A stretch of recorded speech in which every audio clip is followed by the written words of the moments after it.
October scary, the wind howled through the desolate streets of the small town of Hollowbrook, sending a shiver down the spine of anyone unfortunate enough to be outside. October had arrived, and with it came a sense of foreboding that hung in the air like a thick fog. The townspeople had long since learned to dread this month, for it brought with it a darkness that seemed to seep into their very souls. As the sun dipped below the horizon, casting long, eerie shadows, Sarah Mitchell found herself walking alone along the cobblestone streets. Her footsteps echoed in the silence, a stark contrast to the vibrant life that usually filled the town. She couldn't help but glance over her shoulder every few seconds, a feeling of unease settling in the pit of her stomach. It was on a night just like this, many years ago, that the legend of the Hollowbrook haunting was born. The townspeople whispered about it in hushed tones, passing down the stories from generation to generation. They said that every October, the ghosts of the past came to life, seeking revenge on the living. Sarah quickened her pace,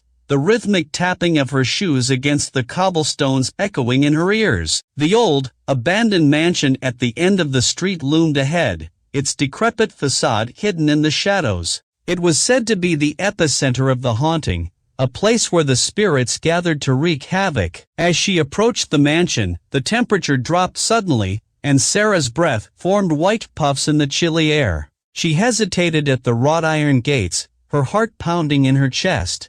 The mansion's windows were all shattered, and the ivy-covered walls seemed to pulse with an otherworldly energy. Against her better judgment, Sarah pushed the creaking gates open and entered the overgrown garden. The moon cast an eerie glow over the scene, revealing the twisted and gnarled trees that seemed to reach out for her with skeletal branches. Inside the mansion, the air was thick with an ancient, musty smell. Sarah's flashlight illuminated the decaying wallpaper and crumbling furniture. She had heard tales of the ghostly apparitions that roamed these halls, but she couldn't help but dismiss them as mere superstition. As she ventured deeper into the mansion, the silence was broken by the faint sound of whispering. Sarah's heart raced as she strained to listen. The whispers grew louder, and she could make out words, though they were in a language she couldn't understand. A cold breeze swept through the hallway, extinguishing her flashlight. Panic surged through her veins as she fumbled to relight it.